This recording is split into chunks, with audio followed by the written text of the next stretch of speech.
رفتہ رفتہ اپنے لبوں کو، رفتہ رفتہ اپنے لبوں کو کھول رہا کہرانا ہے، بول رہا کہرانا ہے، بول رہا کہرانا ہے۔ سنیں گے دوستو آج کی اس ویڈیو میں عمران پرتاپ بڑی کی شاندار نظم۔ اس سے پہلے بہترین بات سنتے ہیں، سفید کپڑا پہنا کرو کیونکہ یہ بہترین لباس میں سے ہے۔ چلیے پہلے سنتے ہیں عمران صاحب کی نظم۔ تو آپ سے گزارش ہے ویڈیو کو لائک کیجیے اور چینل کو ضرور سبسکرائب کیجیے۔ کہ بول رہا کہرانا ہے، بول رہا کہرانا ہے۔ پہلی بار پڑھ رہا ہوں، آپ سن لیجئے تو پھر ہندوستان بھر میں پڑھو۔ آپ ذرا صحیح سے کاپی جانچیے گا، نمبر دینے میں کوتاہی مت برتیے گا۔ پڑھتا ہوں کہ بول رہا کہرانا ہے، بول رہا کہرانا ہے، رفتہ رفتہ اپنے لبوں کو، رفتہ رفتہ اپنے لبوں کو کھول رہا کہرانا ہے، بول رہا کہرانا ہے، بول رہا کہرانا ہے۔ الہ آباد میں راشٹریہ ادھیویشن میں تڑیپار صاحب نے اٹھایا کہ کہرانا سے لوگ بھاگ رہے ہیں، جانچ ہونی چاہیے۔ میں پڑھتا ہوں مصرع صاحب کہ چند بھیڑیے نام پہ میرے اپنی روٹی سینک رہے، چند بھیڑیے نام پہ میرے اپنی روٹی سینک رہے، نئے شگوفے لے آئے جملوں پر جملے پھینک رہے، ایک دنگائی پھر سے یاتراؤں کا ناٹک کھیل رہا، ایک دنگائی پھر سے یاتراؤں کا ناٹک کھیل رہا، اور لکھنؤ والے سب چپ چاپ تماشا دیکھ رہے، نفرت کے طوفان میں پھنس کر، نفرت کے طوفان میں پھنس کر ڈول رہا کہرانا ہے، بول رہا کہرانا ہے، بول رہا کہرانا ہے، رفتہ رفتہ اپنے لبوں کو، رفتہ رفتہ اپنے لبوں کو کھول رہا کہرانا ہے، بول رہا کہرانا ہے، بول رہا کہرانا ہے۔ کہرانا بنا کشمیر پروگرام چلائے گئے ٹی وی چینلوں پہ۔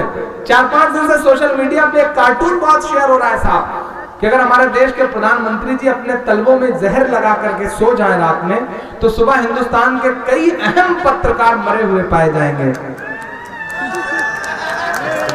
میں پڑھتا ہوں مصرع صاحب کہ مجھے جو نفرت کی تحریر بتانے پر آمادہ ہیں، مجھے جو نفرت کی تحریر بتانے پر آمادہ ہیں، اور دروپدی والا چیر بتانے پر آمادہ ہیں، وہ جو سیاہی اور لہو کا فرق بھلائے بیٹھے ہیں، وہ جو سیاہی اور لہو کا فرق بھلائے بیٹھے ہیں، وہ کہرانا کو کشمیر بتانے پر آمادہ ہیں، وہ کہرانا کو کشمیر بتانے پر آمادہ ہیں، انہیں بتا دو صدیوں سے، انہیں بتا دو صدیوں سے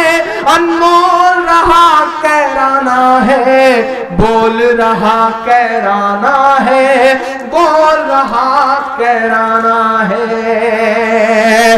آخری بند پڑھتا ہوں اس نظم کا صاحب کہ من کی بات کرو تو بھوکے ننگوں کی بھی بات کرو، من کی بات کرو تو بھوکے ننگوں کی بھی بات کرو، بھگوا رنگ کے ساتھ اور سب رنگوں کی بھی بات کرو۔ دوستو عمران صاحب کی نظم سننے کے بعد آپ اپنی رائے میں کیا کرنا چاہتے ہیں وہ نیچے کمنٹ باکس میں ضرور بتائیں۔ یہ دوستو منتخب حدیث کتاب سے کچھ احادیث سنتے ہیں۔ حضرت انس رضی اللہ عنہ روایت کرتے ہیں کہ رسول اللہ صلی اللہ علیہ وسلم نے ارشاد فرمایا ایمان کی حلاوت اسی کو نصیب ہوگی جس میں 3 باتیں پائی جائیں گی۔ ایک یہ کہ اللہ تعالیٰ اور ان کے رسول کی محبت اس کے دل میں سب سے زیادہ ہو، دوسری یہ کہ جس شخص سے بھی محبت ہو صرف اللہ تعالیٰ ہی کے لیے ہو، تیسرے یہ کہ ایمان کے بعد کفر کی طرف پلٹنے سے اس کو اتنی نفرت اور ایسی اذیت ہو جیسے کہ آگ میں ڈالے جانے سے ہوتی ہے۔ حضرت ابو امامہ رضی اللہ عنہ سے روایت ہے کہ رسول اللہ صلی اللہ علیہ وسلم نے ارشاد فرمایا جس شخص نے اللہ تعالیٰ ہی کے لیے کسی سے محبت کی اور اسی کے لیے دشمنی کی، اور جس کو دیا اللہ تعالیٰ ہی کے لیے دیا اور جس کو نہیں دیا اللہ تعالیٰ ہی کے لیے نہیں دیا، تو اس نے ایمان کی تکمیل کر لی۔ حضرت ابن عباس رضی اللہ عنہما روایت کرتے ہیں کہ رسول اللہ صلی اللہ علیہ وسلم نے ابو ذر رضی اللہ عنہ سے ارشاد فرمایا بتلاؤ ایمان کی کون سی کڑی زیادہ مضبوط ہے؟ حضرت ابو ذر رضی اللہ عنہ نے عرض کیا اللہ تعالیٰ اور اس کے رسول کو زیادہ علم ہے، لہٰذا آپ صلی اللہ علیہ وسلم ہی ارشاد فرمائیے۔ آپ صلی اللہ علیہ وسلم نے ارشاد فرمایا اللہ تعالیٰ ہی کی باہمی تعلق و تعاون ہو اور اللہ تعالیٰ ہی کے لیے کسی سے محبت ہو اور اللہ تعالیٰ ہی کے لیے کسی سے بغض و عداوت ہو۔ فائدہ مطلب یہ ہے کہ ایمانی شعبوں میں سب سے زیادہ جاندار اور پائیدار شعبہ یہ ہے کہ بندے کا دنیا میں جس کے ساتھ جو برتاؤ ہو، خواہ تعلق ہو یا ترک تعلق کا، محبت ہو یا عداوت، وہ اپنے نفس کے تقاضا سے نہ ہو بلکہ صرف اللہ تعالیٰ ہی کے لیے اور انہی کے حکم کے ماتحت ہو۔ حضرت انس بن مالک رضی اللہ عنہ روایت کرتے ہیں کہ رسول اللہ صلی اللہ علیہ وسلم نے ارشاد فرمایا جس شخص نے مجھے دیکھا اور مجھ پر ایمان لایا اس کو تو ایک بار مبارکباد، اور جس نے مجھے نہیں دیکھا اور مجھ پر ایمان لایا اس کو بار بار مبارکباد۔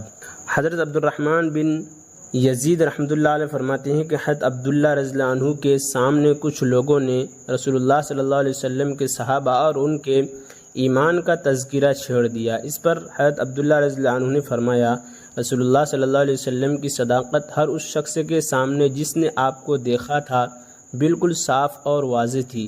اس ذات کی قسم جس کے سوا کوئی معبود نہیں کہ سب سے افضل ایمان اس شخص کا ہے جس کا ایمان بن دیکھے ہو۔ پھر اس کے ثبوت میں انہوں نے یہ آیت پڑھی الف لام میم ذالک الکتاب لا ریب فیہ سے یؤمنون بالغیب تک ترجمہ الف لام میم یہ کتاب ہے، اس میں کوئی شک و شبہ نہیں، متقیوں کے لیے ہدایت ہے جو غیب پر ایمان رکھتے ہیں۔ حضرت انس بن مالک رضی اللہ عنہ بیان کرتے ہیں کہ رسول اللہ صلی اللہ علیہ وسلم نے ارشاد فرمایا مجھے تمنا ہے کہ میں اپنے بھائیوں سے ملتا۔ صحابہ رضی اللہ عنہم نے عرض کیا کیا ہم آپ کے بھائی نہیں ہیں؟ آپ صلی اللہ علیہ وسلم نے ارشاد فرمایا تم تو میرے صحابہ ہو اور میرے بھائی وہ لوگ ہیں جو مجھے دیکھے بغیر مجھ پر ایمان لائیں گے۔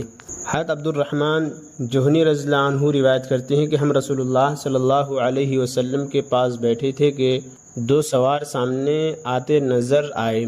جب آپ صلی اللہ علیہ وسلم نے انہیں دیکھا تو فرمایا یہ دونوں قبیلے کندہ اور قبیلے مزحج کے لوگ معلوم ہوتے ہیں، یہاں تک کہ جب وہ رسول اللہ صلی اللہ علیہ وسلم کی خدمت میں پہنچے تو ان کے ساتھ ان کے قبیلے کے اور آدمی بھی تھے۔ راوی کہتے ہیں کہ ان میں ایک شخص بیعت کے لیے آپ صلی اللہ علیہ وسلم کے قریب آئے۔ جب انہوں نے آپ کا دست مبارک ہاتھ میں لیا تو عرض کیا رسول اللہ جس نے آپ کی زیارت کی، آپ پر ایمان لایا اور آپ کی تصدیق کی اور آپ کا اتباع بھی کیا، فرمائیے اس کو کیا ملے گا؟ آپ صلی اللہ علیہ وسلم نے ارشاد فرمایا اس کو مبارکباد۔ یہ سن کر برکت لینے کے لیے انہوں نے آپ کے دست مبارک پر ہاتھ پھیرا اور بیعت کر کے چلے گئے۔ پھر دوسرے شخص آگے بڑھے، انہوں نے بھی بیعت کے لیے آپ کا دست مبارک اپنے ہاتھ میں لیا اور عرض کیا رسول اللہ جو آپ کو دیکھے بغیر ایمان لائے، آپ کی تصدیق کرے اور آپ کا اتباع کرے، فرمائیے اس کو کیا ملے گا؟ آپ صلی اللہ علیہ وسلم نے ارشاد فرمایا اس کو مبارکباد ہو، مبارکباد ہو۔ انہوں نے بھی آپ کے دست مبارک پر ہاتھ پھیرا اور بیعت کر کے چلے گئے۔ دوستو ایسی ویڈیو کے لیے ہمارے اس چینل کو ضرور سبسکرائب کریں۔ ملتے ہیں اور دوسری ویڈیو کے ساتھ، تو جب تک کے لیے دیجیے مجھے اجازت اور رکھیے اپنا خیال۔ آپ دیکھ رہے ہیں ثاقب میڈیا اور میں آپ کے ساتھ محمد ثاقب۔ السلام علیکم۔